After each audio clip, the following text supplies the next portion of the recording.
आम आदमी पार्टी अब अपने ही बिछाए जाल में फंसती जा रही है। पार्टी के नेता एक एक कर जेल जा रहे हैं। शराब घोटाले में पार्टी पूरी तरह से फंस चुकी है और अब सीबीआई और ईडी को जो सबूत मिला है उससे आपकी मुसीबत और बढ़ सकती है। ऐसे में ईडी और सीबीआई को एक्शन में देख केजरीवाल की भी नींद उड़ गई है। केजरीवाल को लगने लगा है कि अब उनके खिलाफ भी कार्रवाई हो सकती है। ऐसा शायद पहली बार हुआ होगा जब केजरीवाल इतने टेंशन में दिख रहे हैं। शायद केजरीवाल को भी अंदाजा हो गया है कि पीएम मोदी अब पीछे हटने वाले नहीं हैं। ऐसे में केजरीवाल की भी बेचैनी बढ़ गई है। ईडी और सीबीआई के एक नए फैसले से आप में हड़कंप मच गया है। इस खबर में आपको बताएंगे कि सीबीआई और ईडी ने आपके खिलाफ क्या फैसला लिया है जिससे आपकी नींद उड़ गई है, और कैसे केजरीवाल की चिंता बढ़ गई है, और कैसे सीबीआई और ईडी ने आपके खिलाफ शिकंजा कस दिया है। वहीं इस खबर में राहुल गांधी की भी बात करेंगे कि कैसे राहुल गांधी का दांव बीजेपी ने कर दिया है फेल, और कैसे राहुल गांधी पर बीजेपी ने किया है सबसे बड़ा प्रहार। तो बने रहिए हमारे साथ अंत तक और देखिए हमारी ये खास रिपोर्ट। आम आदमी पार्टी के खिलाफ जारी जांच एजेंसियों की कार्रवाई के साथ साथ बीजेपी ने भी मोर्चा खोल दिया है, जिसके बाद अब केजरीवाल के लिए जवाब देना मुश्किल होता चला जा रहा है। केजरीवाल साहब ने जो गुर्बत का गहना पहनकर दिल्ली की जनता को धोखा दिया, उससे जनता शायद ही कभी भूल पाएगी। जिस नेता ने राजनीति को बदलने का नारा दिया था, वो खुद इतना बदल जाएगा किसी ने नहीं सोचा था। जो केजरीवाल साहब कहते थे कि हम आम आदमी हैं, उन्होंने ऐसा राजमहल बनाया कि बड़े से बड़ा भ्रष्टाचारी देखकर शर्मा जाए। दरअसल बीजेपी ने केजरीवाल एंड कंपनी को एक्सपोज करना शुरू कर दिया है। बीजेपी ने दिल्ली के सीएम अरविंद केजरीवाल के बंगले की तस्वीरों को लेकर दिल्ली के कनॉट प्लेस में प्रदर्शनी का आयोजन कर केजरीवाल सरकार पर निशाना साधा। बीजेपी के दिल्ली प्रदेश अध्यक्ष वीरेंद्र सचदेवा ने दिल्ली विधानसभा में विपक्ष के नेता रामवीर सिंह बिधूड़ी और राष्ट्रीय महासचिव दुष्यंत गौतम एंड पार्टी के अन्य सांसदों, विधायकों और पदाधिकारियों की मौजूदगी में कनॉट प्लेस में मुख्यमंत्री अरविंद केजरीवाल के बंगले के अंदर के सचित्र 2 दिवसीय प्रदर्शनी का आयोजन किया, साथ ही उद्घाटन भी किया। वीरेंद्र सचदेवा ने कहा कि ये सिर्फ प्रदर्शनी नहीं है, बल्कि ये राजमहल अरविंद केजरीवाल के भ्रष्टाचार का जीता जागता सबूत है, जो उन्होंने दिल्ली के टैक्स पेयर्स के पैसों से बनवाया है। ये तस्वीर हमें उस मंजर की याद दिलाती है जब दिल्ली में कोरोना के कारण लोग ऑक्सीजन, दवाइयां और बेड के लिए अस्पतालों के चक्कर काट रहे थे और अरविंद केजरीवाल 4 दीवारी के अंदर अपने इस राजमहल की सजावट की तैयारियां कर रहे थे। उन्होंने दिल्ली वासियों से आग्रह किया है कि वो सभी इस 2 दिवसीय प्रदर्शनी को देखें और फोटो खींचकर अपने सोशल मीडिया प्लेटफॉर्म्स पर अपलोड करें, जिससे केजरीवाल के भ्रष्टाचार के बारे में ज्यादा से ज्यादा लोगों को जानकारी मिल सके। वहीं दुष्यंत गौतम ने कहा कि जो सपनों का राजमहल बना हुआ था, उसका आज पर्दाफाश हो गया है। एक तरफ कोठी न लेने की बात करने वाले केजरीवाल ने आज राजमहल बनवा लिया, तो देखा आपने कैसे बीजेपी ने दिल्ली की जनता के सामने केजरीवाल की पोल खोलने की ठान ली है। पार्टी के मुखिया अरविंद केजरीवाल खुद शीश महल की वजह से सवालों के घेरे में हैं। वहीं शराब घोटाले में भी पार्टी के 2 बड़े नेता सलाखों के पीछे पहुंच गए हैं और बीजेपी का कहना है कि अब केजरीवाल का भी नंबर आने वाला है। वहीं आम आदमी पार्टी का कहना है कि उनके खिलाफ बदले की भावना से कार्रवाई की जा रही है, लेकिन सवाल है कि आम आदमी पार्टी ये बात कोर्ट को क्यों नहीं समझा पा रही, क्योंकि कोर्ट से तो आप नेताओं को जमानत नहीं मिल रही है। अब केजरीवाल के बंगले को लेकर भी पार्टी बैकफुट पर है। आम आदमी पार्टी को जिसका डर था अब वही होने जा रहा है। दिल्ली के मुख्यमंत्री और आपके संयोजक अरविंद केजरीवाल साहब के ऊपर मुसीबतों का पहाड़ टूटने वाला है। केजरीवाल साहब जो अपने आप को, पूरी पार्टी को, राजनीति को साफ करने वाली संस्था बताते थे, आज उनकी हालत यह है कि पूरी पार्टी ही कहीं न कहीं भ्रष्टाचार में लिप्त दिख रही है।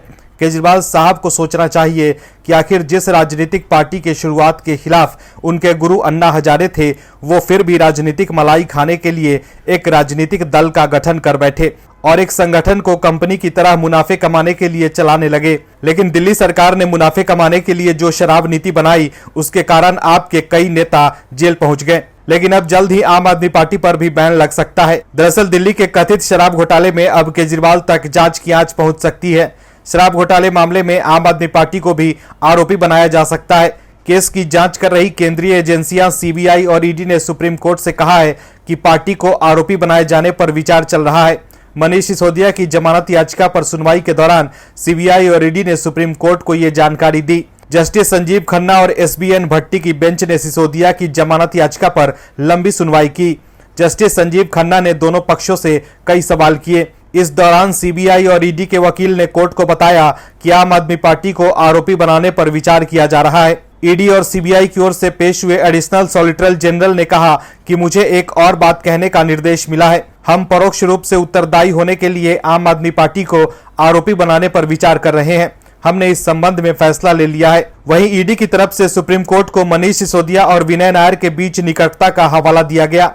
ईडी ने आरोप लगाया है कि आबकारी नीति में प्रस्तावित बदलाव शराब बाजार में सुधार का एक साधन नहीं था, बल्कि कुछ निजी कंपनियों के लिए अत्यधिक मुनाफा सुनिश्चित करने का एक तरीका था। ईडी ने कहा कि लाभ मार्जिन को 5% से बढ़ाकर 12% करने का कोई औचित्य नहीं है।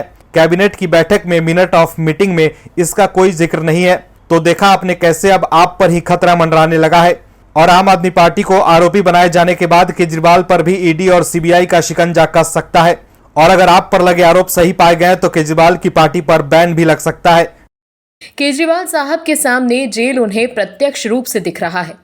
केजरीवाल साहब को ऐसा लग रहा है कि वो जल्द ही जांच एजेंसी के गिरफ्त में आने वाले हैं। केजरीवाल साहब का पाप का घड़ा भरने लगा है। केजरीवाल साहब को समझ में आ गया है कि वो जल्द ही जांच एजेंसी के रडार पर आने वाले हैं। उनके राजमहल में भी जल्द ही ईडी का छापा पड़ने वाला है। केजरीवाल साहब की पूरी पोल पट्टी खुलने वाली है। तभी तो केजरीवाल साहब अभी से भूमिका बनाने लगे हैं। दरअसल आम आदमी पार्टी के नेताओं के खिलाफ केंद्रीय जांच एजेंसियों की हो रही कार्रवाई से आम आदमी पार्टी में हड़कंप मच गया है। संजय सिंह के जेल जाने के बाद अब पार्टी के मुखिया केजरीवाल भी बेचैन नजर आ रहे हैं। कथित शराब घोटाले में चल रही जांच के बीच अरविंद केजरीवाल ने केंद्र की मोदी सरकार पर निशाना साधा है। मुख्यमंत्री अरविंद केजरीवाल ने कहा कि केंद्र सरकार पिछले 8 साल से उन्हें झूठे मामलों में फंसाने की साजिशें रच रही है।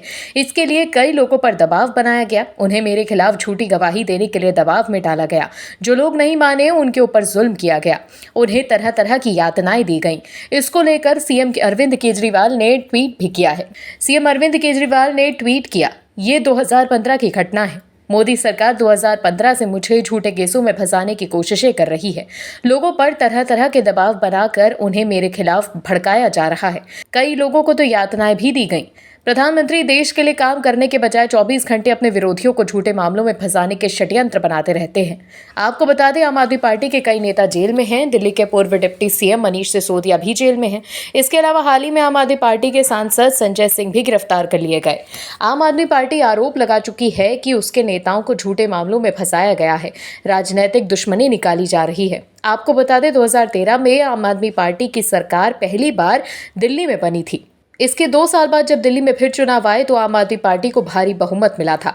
तीसरी बार 2020 में भी आम आदमी पार्टी को बड़ी जीत मिली। पंजाब में भी आम आदमी पार्टी की सरकार बन चुकी है। बड़ी उपलब्धि ये भी है कि 2013 में पार्टी बनने के 10 साल के भीतर ही आम आदमी पार्टी राष्ट्रीय पार्टी बन चुकी है। आम आदमी पार्टी आरोप लगा चुकी है कि उनकी पार्टी के इतनी तेजी से बढ़ने की वजह से बीजेपी डरी हुई है। दिल्ली के मुख्यमंत्री साहब जिस तरह से अपनी हरकतों को छुपाने की कोशिशें कर रहे हैं, ऐसे में उसको देखकर ऐसा लगता है कि केजरीवाल साहब ने सच में दाल में काला तो किया ही है कुछ। अगले साल लोकसभा चुनाव है। सभी दलों ने अपनी कमर कस ली है। कोई भी दल ये मौका नहीं गंवाना चाहता सत्ता में वापसी करने का। लोकसभा चुनाव की बात वैसे तो अधिकतर कांग्रेस और बीजेपी के इर्द गिर्द ही घूमती रहती है। इस लोकसभा चुनाव में भी ऐसा ही होगा। भले ही चुनाव 2 गठबंधन लड़े, लेकिन बात बीजेपी और कांग्रेस की राजनीतिक चालों की ही की जाएगी। लोकसभा चुनाव 2024 से पहले जहां एक और कांग्रेस जातिगत जनगणना की बात उठाकर बीजेपी के हिंदू वोट बैंक में सेंध लगाना चाहती है। बीजेपी हमेशा से जो कहती रहती है, हम सब बस हिंदू हैं, लेकिन कांग्रेस के राहुल गांधी जातिगत जनगणना की बात कर बीजेपी का ये समीकरण बिगाड़ना चाहते हैं।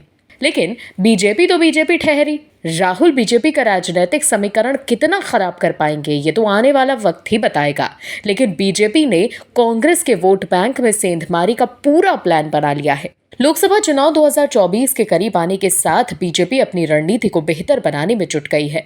बीजेपी मुस्लिम समुदाय पर नजर गड़ाए हुए है। पीएम मोदी के नेतृत्व में पार्टी पहले ही पसमानदा मुसलमानों को पाले में लाने की मुहिम चला चुकी है। अब उसकी निगाह सूफी समर्थन जुटाने में लगी है। इसके लिए सूफी संवाद महाअभियान चलाया जा रहा है।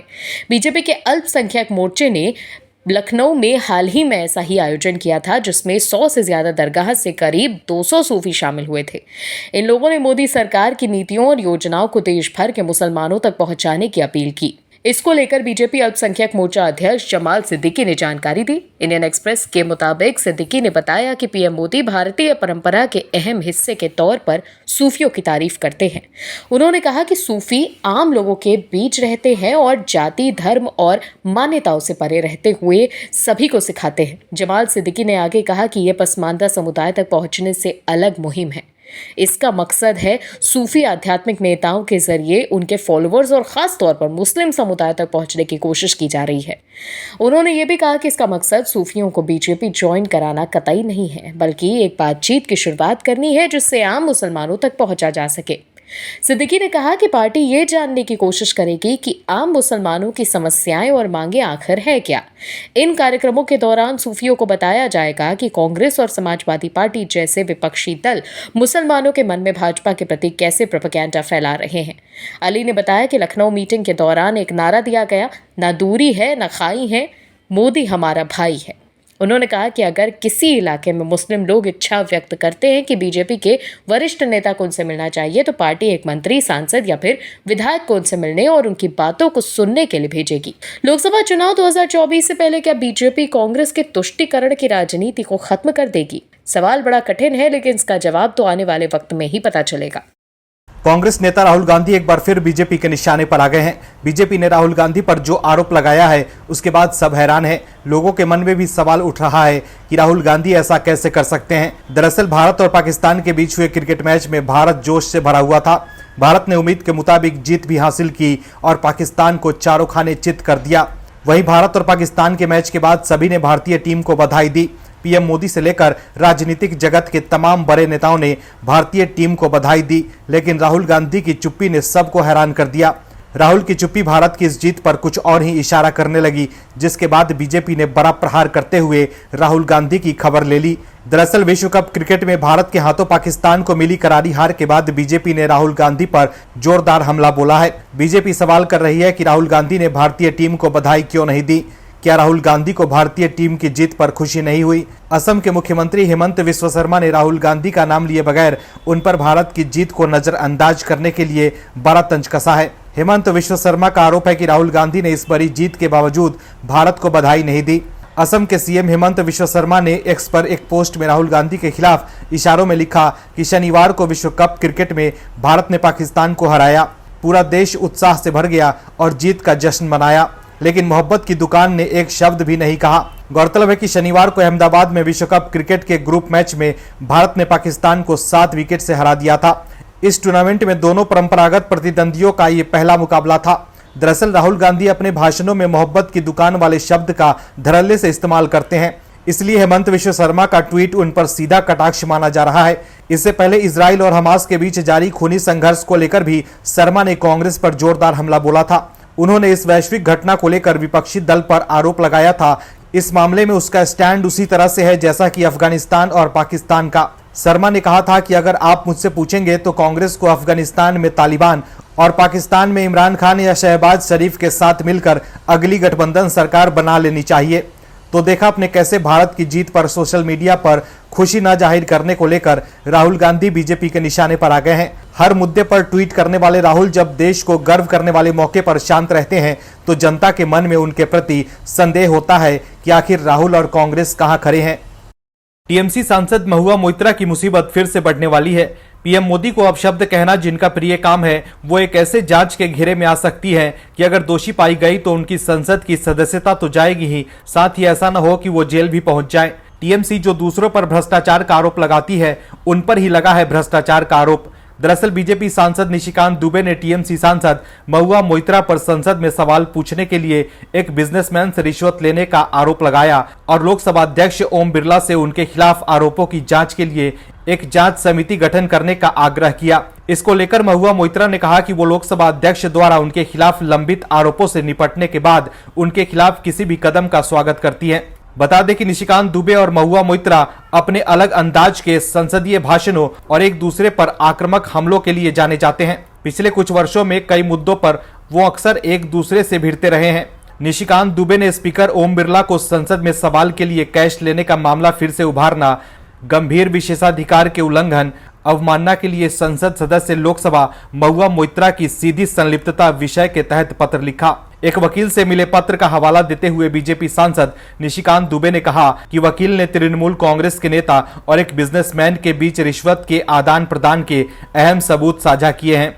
वहीं अपने आप को मुश्किल में देख महुआ मोइत्रा ने एक्स पर लिखा कि मैं एक कॉलेज विश्वविद्यालय खरीदने के लिए अपनी सारी कमाई और उपहारों का उपयोग कर रही हूं, जिसमें डिग्री दुबे अंततः एक वास्तविक डिग्री खरीद सकते हैं। उन्होंने लोकसभा अध्यक्ष को टैग करते हुए लिखा कि झूठे हलफनामे के लिए उनके खिलाफ जांच खत्म करें और फिर मेरी जांच समिति गठित करें। बीजेपी सांसद निशिकांत दुबे ने आरोप लगाया है कि इसमें रत्ती भर भी संदेह नहीं है कि महुआ मोइत्रा ने संसदीय प्रश्न पूछकर एक व्यवसायी दर्शन हीरानंदानी के व्यावसायिक हितों को हासिल करने और उनकी रक्षा के लिए आपराधिक साजिश रची। अगर लोकसभा स्पीकर ने इसकी अनुशंसा कर दी तो महुआ मोइत्रा का पूरा राजनीतिक भविष्य खत्म हो जाएगा। और भी वीडियोस देखने के लिए चैनल को सब्सक्राइब करें और बेल आइकन को दबाएं।